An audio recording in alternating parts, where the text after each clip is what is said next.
आज हम यहाँ पर बना रहे हैं काजू के सेब का नमक पारे, जो कि देखने में इतना टेस्टी लगता है कि फटाफट से ख़त्म हो जाएगा। तो चलिए इसे बनाना शुरू करते हैं। नमक पारे बनाने के लिए मैंने यहाँ पर ले लिया हुआ है 1 कप मैदा, जिसमें मैं डाल ली हूँ ये नमक स्वादानुसार। मैंने यहाँ पर हाफ टी स्पून से कम लिया हुआ है, लेकिन आप अपने स्वाद के अनुसार ले सकते हैं।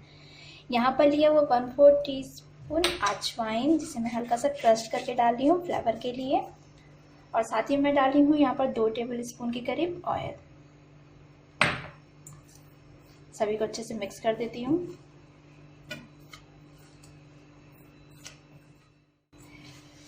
तो यहाँ पर सभी चीज़ों को मैंने अच्छी तरीके से मिक्स कर दिया हुआ है और साथ ही मैंने ले लिया हुआ थोड़ा सा गर्म किया हुआ पानी, हल्का सा गुनगुना किया हुआ, इसे डाल के मैं इसका एक डो तैयार कर लेती हूँ। तो पानी को थोड़ा थोड़ा डालकर ही डो तैयार करें।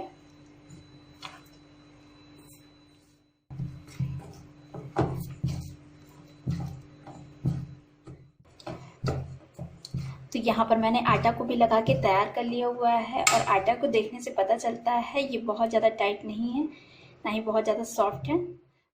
तो बस मैं इसे थोड़ा सा और मढ़ ले रही हूँ,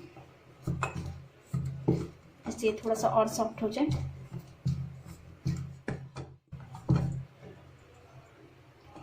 तो यहाँ मैंने आटे को लगा के तैयार कर लिया हुआ है और अब मैं इसे ढक के 10 मिनट के लिए रख देती हूँ और उसके बाद मैं इसके नमक पारे बनाऊँगी।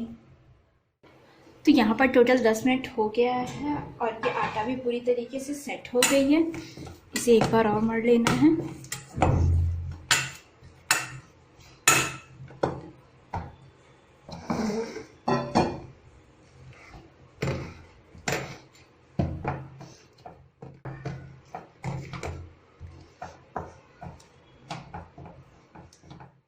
और यहाँ पर मैं इसे 2 पार्ट में डिवाइड कर देती हूँ। एक पार्ट को इसमें रखकर और दूसरे पार्ट को बेल लेती हूँ। तो यहाँ सूखा मैदा भी ले लिया हुआ है साथ में, जिससे मैं इसको बेलूंगी।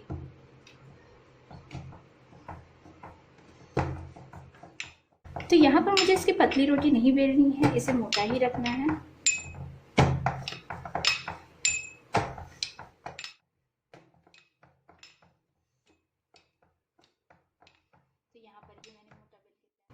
तो यहाँ पर ये मैंने मोटा बेल के तैयार कर लिया हुआ है। ये देख सकते हैं ये कितना मोटा है।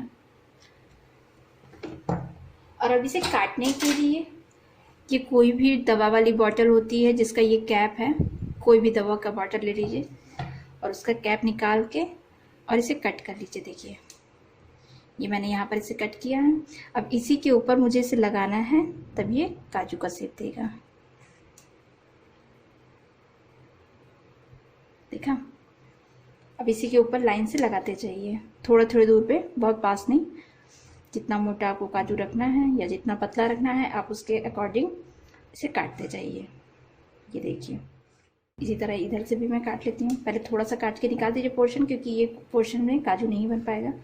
फिर उसके बाद आप इसे कट करते जाएं थोड़ा थोड़ा लेकर, और ये काजू का शेप ले लेगा। यहाँ पर मैंने दोनों लोहे का काजू बना के तैयार कर लिया हुआ है और इन दोनों में से सब बच गया था साइड से, जिसे मैं फिर से बेल के उसका भी काजू तैयार कर लेती हूँ। और साथ ही में मैं ऑयल भी रख देती हूँ गर्म होने के लिए। और अब इसे फिर से बेल के फिर कट कर लें। यहाँ पर ऑयल गर्म हो चुकी है। मैं एक छोटा सा आटे की लोई डाल के देखती हूँ, ये ऊपर उठ गई है, मतलब इतना गर्म ठीक है। तो गैस का फ्लेम मैं यहाँ पर लो करके, और अब इसमें ये बने हुए काजू ये मैं डाल रही हूँ।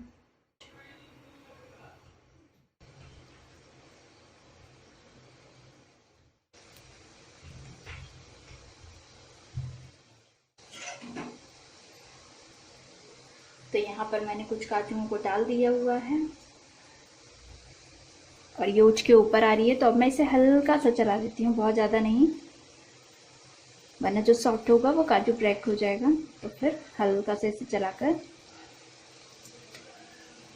ये देखिए।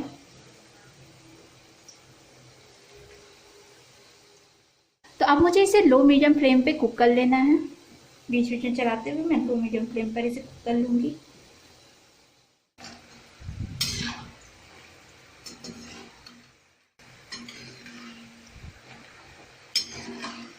तो यहाँ पर मैंने इसे 3 से 4 मिनट तक लो मीडियम फ्लेम पे कुछ सेकंड पे चलाते हुए और कुक कर लिया हुआ है। इसका कलर गोल्डन आ रहा है, ये देखिए।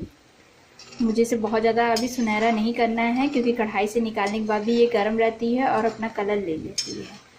तो बस अब मैं इसे निकाल देती हूँ। तो इसके लिए मैं कलछी को थोड़ा सा कढ़ाई पे तिरछा करती हूँ, कढ़ाई के अंदर ऑयल चला जाएगा। और अब मैं इसे टिश्यू पे निकाल देती हूँ। तो इसी तरह बाकी के भी निकाल के तैयार कर ले रही हूँ। तो फ्रेंड्स यहाँ पर देख सकते हैं मेरे काजू के सेब का नमक पारे सारा बन के तैयार है।